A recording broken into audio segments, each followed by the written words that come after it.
தினமணி.com செய்திகள் சில வரிகளில். மறைந்த முன்னாள் பிரதமர் மன்மோகன் சிங்கின் உடலுக்கு முழு அரசு மரியாதையுடன் 21 குண்டுகள் முழங்க இறுதிச் சடங்கு இன்று நடைபெற்றது. தில்லியில் நடைபெற்ற இறுதி ஊர்வலத்தில் குடியரசுத் தலைவர் திரௌபதி முர்மு, பிரதமர் மோடி, காங்கிரஸ் தலைவர்கள் சோனியா காந்தி, மல்லிகார்ஜுனா கார்கே, ராகுல் காந்தி, பிரியங்கா காந்தி உள்ளிட்டோர் கலந்து கொண்டு இறுதி அஞ்சலி செலுத்தினர்.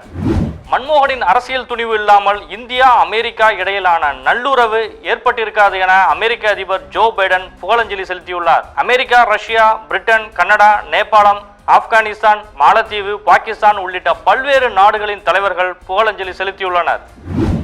மறைந்த தேமுதிக தலைவர் விஜயகாந்தின் 1ஆம் ஆண்டு நினைவு நாளை ஒட்டி அவரது நினைவிடத்தில் ஆயிரக்கணக்கான தொண்டர்கள் மலர் தூவி மரியாதை செலுத்தி வருகின்றனர். இந்த நிலையில் முதல்வர் மு.க.ஸ்டாலின், ரஜினிகாந்த், கமலஹாசன் ஆகியோர் நினைவஞ்சலி செலுத்தியுள்ளனர். பல அரசியல் கட்சி தலைவர்களும் பிரமுகர்களும் நடிகர்களும் நேரில் சென்று அஞ்சலி செலுத்தியுள்ளனர்.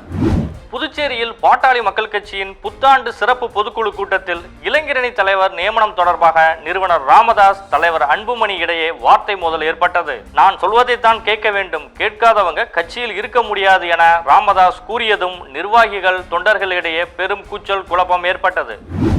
அண்ணா பல்கலைக்கழக மாணவி பாலியல் வன்கொடுமை விவகாரத்தை விசாரிக்க 3 பெண் IPS அதிகாரிகள் குழுவை சென்னை உயர்நீதிமன்றம் அமைத்துள்ளது. மேலும் பாதிக்கப்பட்ட மாணவிக்கு ரூபாய் 25 லட்சம் இழப்பீடு வழங்க வேண்டும் என்றும், மாணவியின் குடும்பத்திற்கு உரிய பாதுகாப்பு வழங்கி எந்த கட்டணமும் வசூலிக்காமல் மாணவி படிப்பை தொடர அனுமதிக்க வேண்டும் என்றும் நீதிமன்றம் உத்தரவிட்டுள்ளது. இலங்கைக்கு எதிரான முதல் T20 போட்டியில் நியூசிலாந்து அணி 8 ரன்கள் வித்தியாசத்தில் வெற்றி பெற்றது. இந்த வெற்றியின் மூலம் 3 போட்டிகள் கொண்ட T20 தொடரில் நியூசிலாந்து அணி 1-0 என்ற கணக்கில் முன்னிலை பெற்றுள்ளது. தயாரிப்பாளர் தானு வாடிவாசல் திரைப்படம் குறித்து புதிய தகவலை பகிர்ந்துள்ளார். வாடிவாசல் படத்திற்கான வேலைகள் துவங்கியுள்ளன. படத்திற்காக லண்டனில் மேற்கொள்ளப்பட்டு வரும் அனிமேஷன் பணிகள் இறுதி கட்டத்தில் உள்ளன. இனி நடக்க வேண்டியது நடக்கும் என கூறியுள்ளார். தினமணி.com செய்திகள் சில வரிகளில் நிறைவடைந்தது. மீண்டும் சந்திப்போம். நன்றி, வணக்கம்.